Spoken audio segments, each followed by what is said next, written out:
I was always a low-key person, but I decided to go all out with my makeup for my high school reunion. Turns out, no one even remembered me. Excuse me, who are you? The voice belonged to Jennifer, who had been doing amateur modeling since high school. Wow, you're so caked up. I can't even recognize you. Unbelievably, Jennifer splashed her cup of water on my face. With my makeup gone, I suddenly felt vulnerable, as if a spell had been broken. Just then, I heard murmurs from my classmates. Wait, are you? Yes, I'm not the same person I used to be. My name is Sarah, a 20-year-old studying literature at a private university. While many college girls are into fashion, I've never been interested. I'm still that low-key person. People say you get into fashion in college, but that's never been me. Even in college, I look the same as I did in high school. I only tuck my hair behind my ears when eating. Otherwise, my face is mostly hidden, and that's fine by me. Being inconspicuous, almost like air, suits me just fine. I've loved reading since I was a kid. In elementary school, while everyone else ran to the playground, I headed to the library. I can't remember if I loved books first or if I went to the library to fill a lonely void, but I definitely love reading. Inside books, there's a world that I don't know about. Books add color to my otherwise monotonous life. Reading was my only hobby, especially since I wasn't good at sports or socializing. In high school, reading wasn't enough, so I started writing novels. I would hide behind my long hair and secretly observe people for story ideas. In my world, exciting things are always happening, things I'll never experience. Just like reading books, observing the real world was fascinating. Sarah, tuck your hair behind your ears. No one can talk to you if they can't see your face. Well, I guess I'm the only one who would. Jennifer, who was way out of my league, would occasionally come over to my desk to talk. She was an amateur model, known as the rich high schooler. I never understood why Jennifer picked on me. But she wasn't bullying me, just teasing.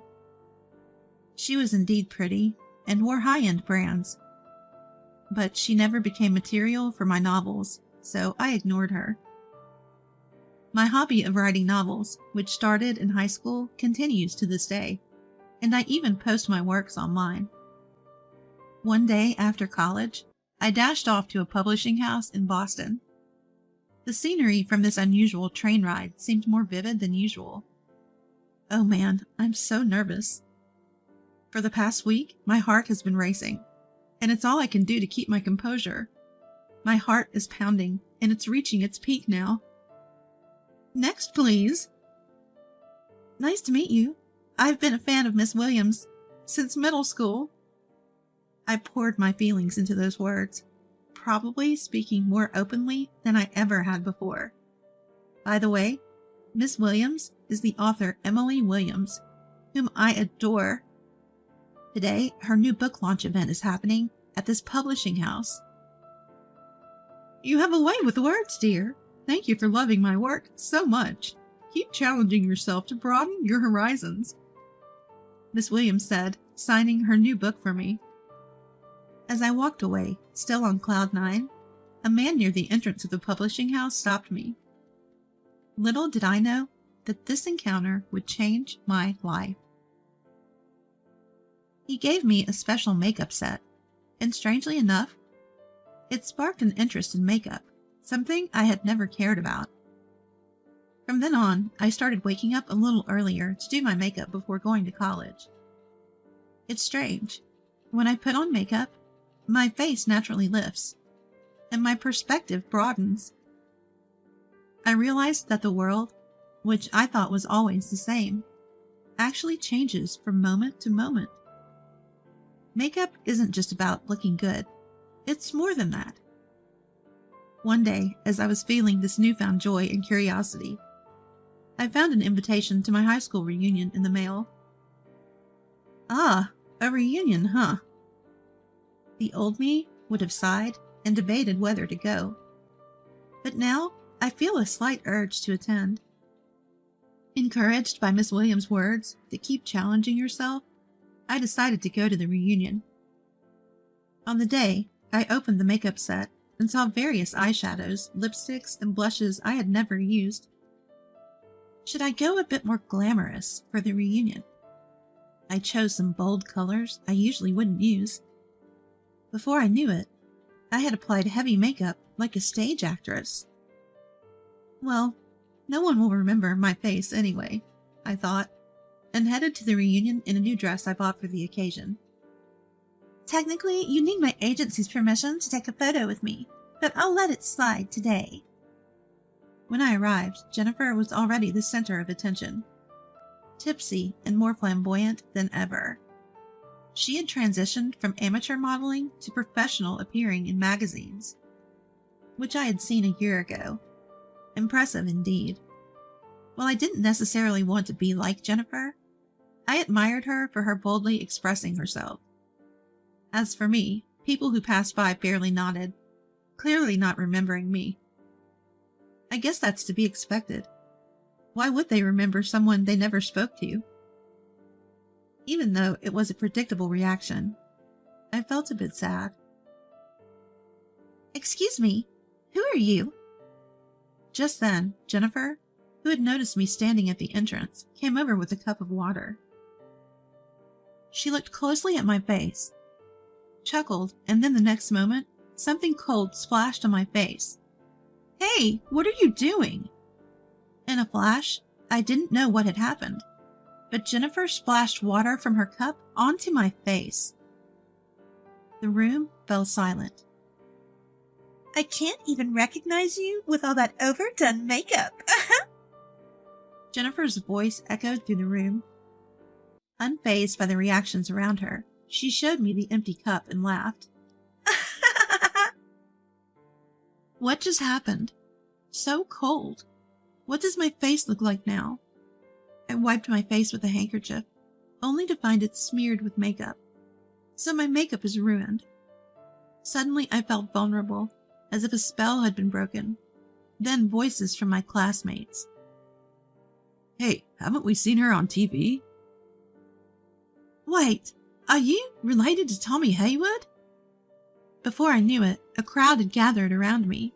Jennifer was even more surprised and lost for words. You see, I had recently made my TV debut. On my way back from Miss Williams' new book launch, a man approached me. It was Tommy Haywood, a world-renowned makeup artist. He had been in another room at the publisher's doing an interview. In today's world, beauty interests both men and women, and Tommy Haywood's show boasts top ratings in the beauty genre. Even I, who knew little about beauty and makeup, had heard of him. When Tommy Haywood approached me near the entrance after the event, I was shocked. "I'm borrowing her." With that, he grabbed my arm and led me to an empty conference room, not minding my surprise. Don't worry, I'll give you a makeover." Tommy Haywood sat me down, removed his glasses, and did my makeup in just a few minutes. Finally, he fixed my hair. "Take a look." I was amazed when I looked into the hand mirror he handed me. Wow, I look beautiful. Even the people from the publishing house were surprised by my transformation. "How about becoming my exclusive model?" "What? Exclusive model?" I instinctively shook my head at the unfamiliar proposition. "Why not? Meeting you here today is fate. I'm so proud of how beautiful you've become with my makeup. Let's inspire women around the world together." I was indeed grateful for the incredible makeover, and happy to have met someone so famous. But I don't want to stand out. I've lived my life avoiding attention, and I'm comfortable that way. Hearing my words, Tommy Haywood slowly shook his head. "You should believe in your potential, and have the courage to step into the wider world. Think about it." With that, Tommy Haywood gifted me his contact information and a custom makeup set. That's the makeup set I'm using now. For days after, Tommy Haywood's words stuck in my mind. Not just him. Ms. Williams had said something similar. Broaden your horizons. Take on new challenges. Let's give it a try. I made up my mind and called Tommy Haywood. From then on, I left everything to him. One thing led to another, and I became a regular model on Tommy Haywood's show. On the show, I revealed my bare face and underwent an incredible transformation thanks to his magic touch. It seems someone here had seen that episode. Oh, it's Sarah. Sarah, you're Tommy Haywood's exclusive model. That's amazing. Tell us the story. My classmates started talking to me one after another. I have a better modeling career than you. Just then, Jennifer's voice, full of resentment, echoed through the room. She was glaring at us from outside the circle of people. My classmates, who had seen Jennifer splash water on me, looked at her with disdain. You should thank me. I'm the one who removed your overdone makeup so people could recognize you. She showed no signs of remorse. That's when Robert, the class heartthrob, stepped in front of Jennifer, showing her his phone. Jennifer, you're so boring. Most of your Instagram photos are stock images, aren't they? What are you talking about, Robert? That's not true. Well, the American store you posted about recently has been under renovation for months. And someone saw you in Boston just a few hours before you claimed to be in Paris. Robert continued to press a flustered Jennifer. You're not actually getting any modeling gigs, are you? That's mean. Jennifer, visibly shaken, couldn't bear the cold stares from our classmates and stormed out of the room. Lies catch up to you, don't they? One classmate muttered. I later heard that many classmates had been following Jennifer's Instagram and were growing tired of her fake posts. Sarah, you dropped this earlier. Robert handed me Ms. Williams' book, which had fallen out of my bag when Jennifer splashed water on me. Thank you. After that, I talked more with classmates than I had in all 3 years of high school. Talking to people around me wasn't as hard as I thought. Everyone has their own thoughts, their own way of living, and their own uncertainties. I knew this, of course, but hearing it directly from people felt different than reading it in a book. I'm glad I attended the reunion. I'm truly glad I mustered the courage back then. As for Jennifer, I heard she got fired from her modeling agency. Someone had posted a video of her splashing water on me at the reunion, and it went viral, causing a backlash. Social media can be scary.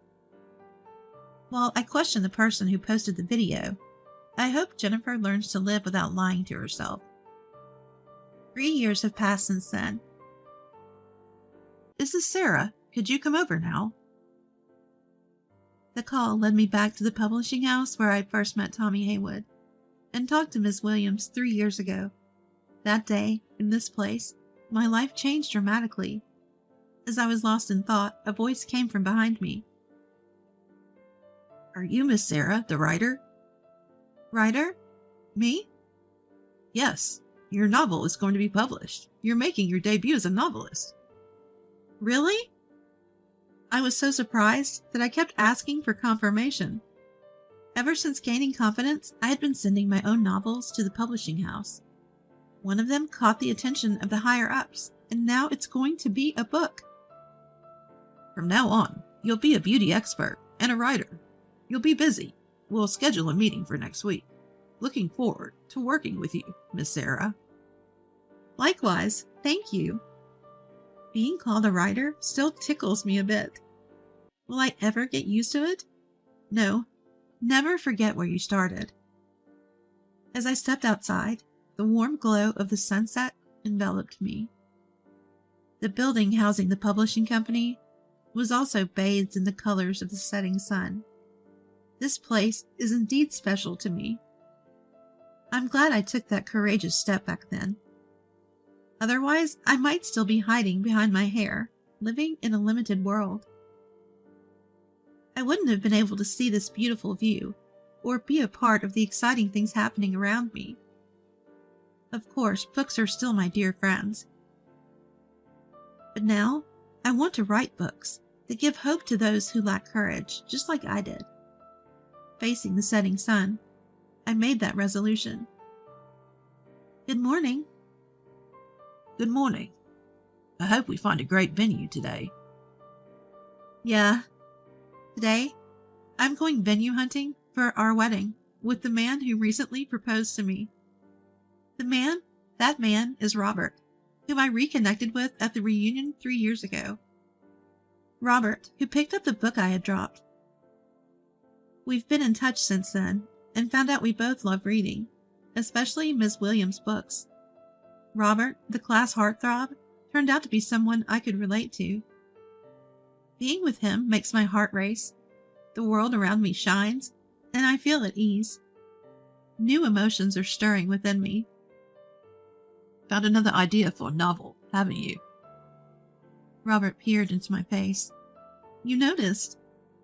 Come on, let's go. No work talk today. Our wedding is our own special story. Don't turn it into a novel. Oh, come on, let's share our happiness. Our voices echoed in the air. Hand in hand, Robert and I stepped into the pristine wedding venue.